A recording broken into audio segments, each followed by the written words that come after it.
Grandes genios e inventos de la humanidad. Navegar por Internet pertenece ya a nuestro día a día.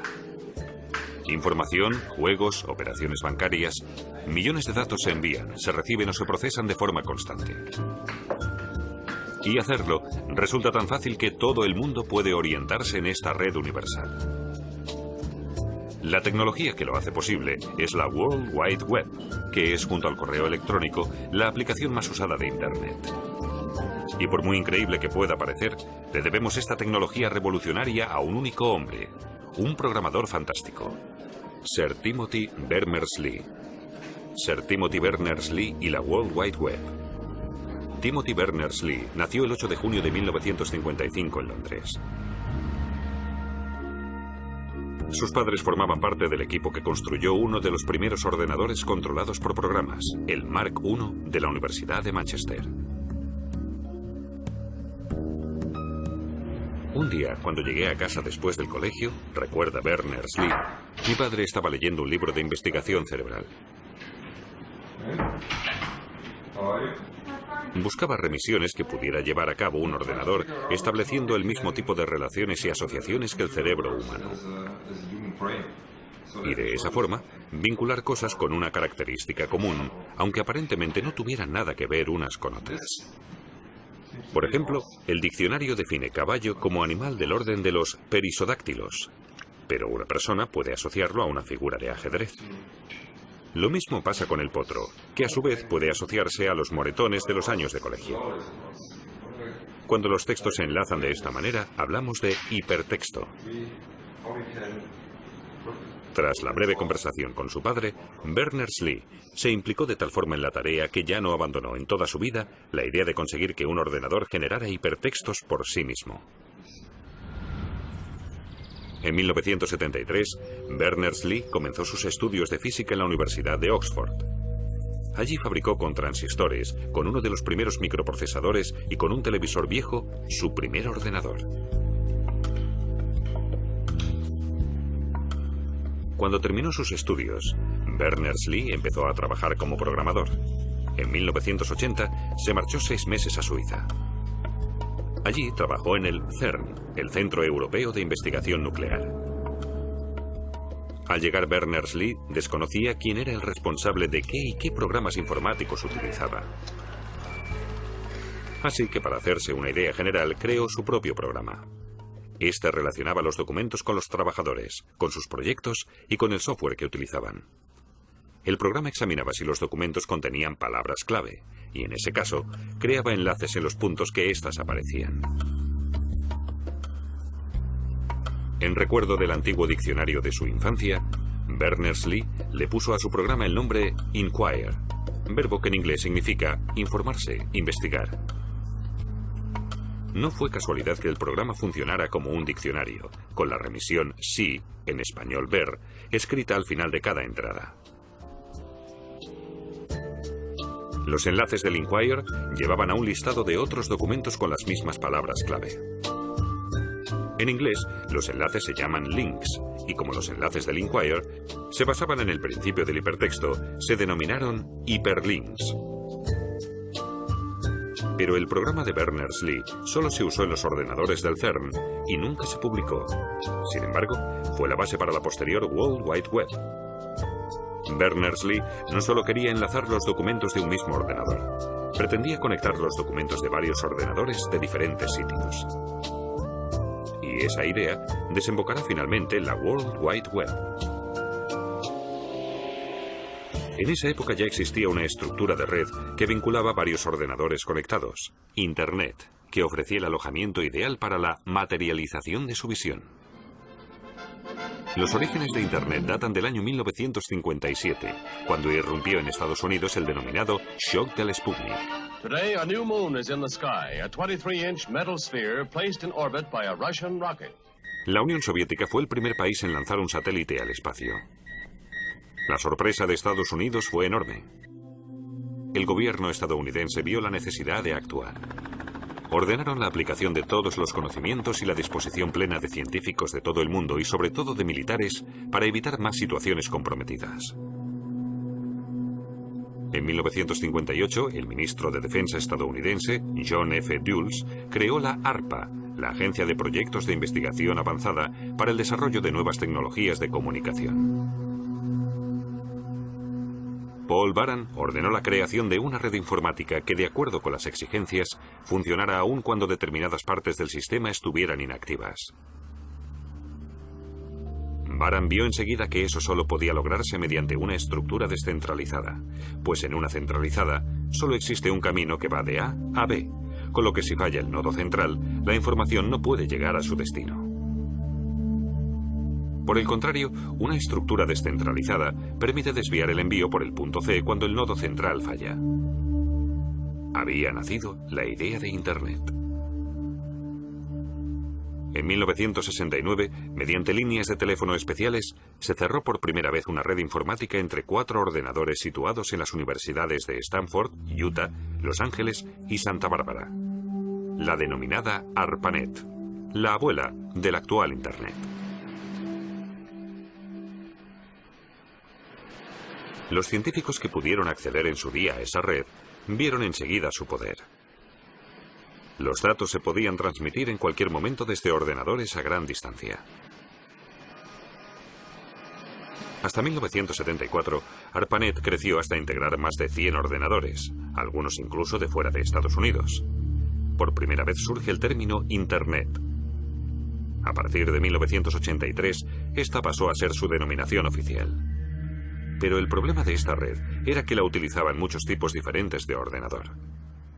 El que trabajaba con un sistema necesitaba muchos conocimientos informáticos para poder obtener datos de otro sistema. Los ordenadores tenían diferentes sistemas operativos y no se entendían, igual que ocurre entre dos personas que hablan idiomas diferentes.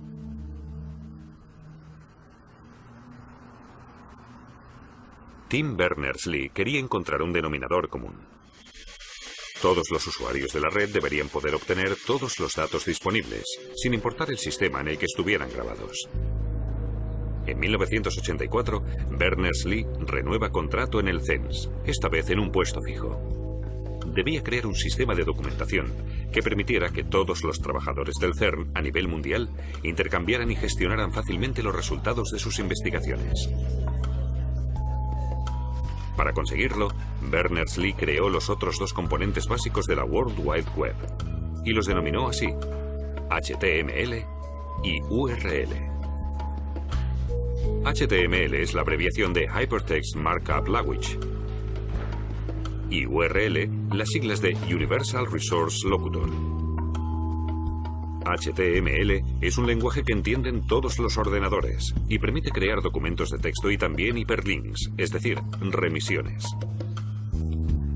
De la correcta visualización de un documento HTML en el ordenador se encarga un programa denominado Browser. El nombre proviene del verbo inglés to browse, que significa leer u hojear páginas. Y esa es la segunda función del browser. Hojea la red en busca de la información solicitada y después accede a ella. Para posibilitar este acceso, todos los documentos deben tener una dirección única en la que podamos encontrarlos. La Universal Resource Locator, o URL, creada por Berners-Lee. Una URL empieza por las letras www de World Wide Web.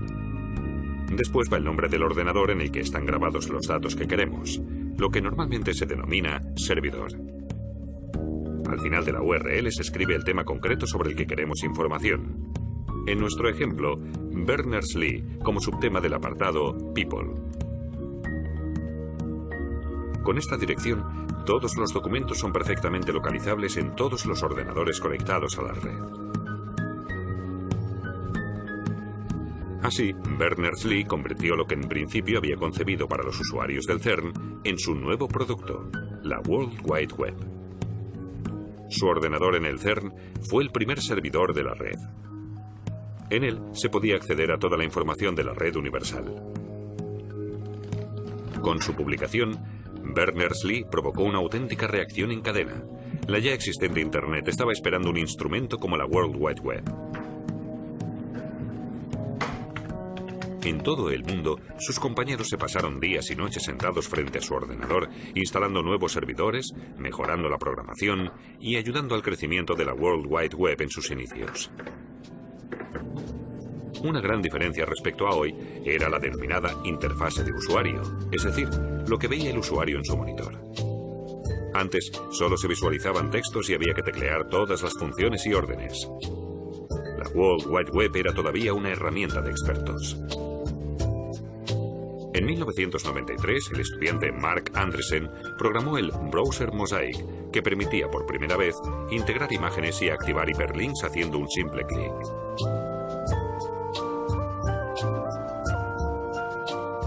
Un año después, su browser salió al mercado con el nombre de navegador. Su concepto orientado a la pantalla revolucionó la World Wide Web. A finales de 1994, el CERN se despide oficialmente del invento de la World Wide Web sin solicitar derechos de patente. La idea de una red pública no comercializada seguía siendo lo más importante para el instituto. En ese momento, empresas de software de todo el mundo empezaron a pelearse por la red, y 1994 fue el año en el que más negocio se hizo con la World Wide Web. Tim Berners-Lee no participó en este boom. Prefirió encargarse de los nuevos avances de la red universal en lugar de lanzarse a la arriesgada aventura de los negocios. Desde sus humildes orígenes a principios de los años 80, no ha dejado de trabajar en el desarrollo de la web. Desde 1994, el número de usuarios ha aumentado exponencialmente, de tal forma que en el año 2000 ya había 2.500 millones de páginas web. La tendencia sigue en aumento. La creciente oferta y el fácil acceso han cambiado notablemente nuestro concepto de la información. Si algo está en Internet, automáticamente se da por hecho que es cierto. Muchas veces erróneamente. Esta espectacular foto circuló mucho tiempo por la web, acompañada de la información de que estaba nominada a la mejor foto del año 2002. Pero se descubrió que era falsa. Se supo que era un fotomontaje y que tampoco estaba nominada. Esas informaciones falsas en la red universal se han denominado hoax, que en inglés significa engaño. Pero junto a estas mentiras ingeniosas, en la web también circulan mensajes falsos que pueden tener consecuencias graves. En algunos, por ejemplo, se solicita a los usuarios desde una página falsa que faciliten todos sus datos bancarios. La producción justo a tiempo, que gestiona todos los materiales mediante camiones, sería inimaginable sin la World Wide Web, así como la globalización con todas sus consecuencias negativas. Como consecuencia de la red, también podría surgir una sociedad de dos clases. Los que prefieren seguir documentándose a la antigua usanza pueden encontrar la información que buscan en infinidad de libros de consulta, o pueden no encontrarla a pesar de haber invertido muchísimo tiempo. Online, la búsqueda es más rápida. Solo la enciclopedia Wikipedia ya ofrecía a los 4 años de su creación más de 290.000 entradas permanentes y actualizadas, todas ellas con enlaces internos a otros temas relacionados desde la A hasta la Z.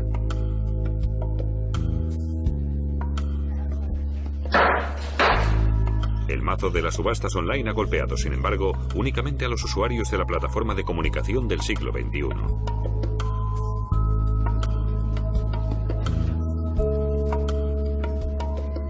Su creador, Tim Berners-Lee, ha recibido premios estos últimos años. En julio de 2004, la reina Isabel de Inglaterra lo nombró caballero. Él se muestra más crítico ante la creación de la World Wide Web.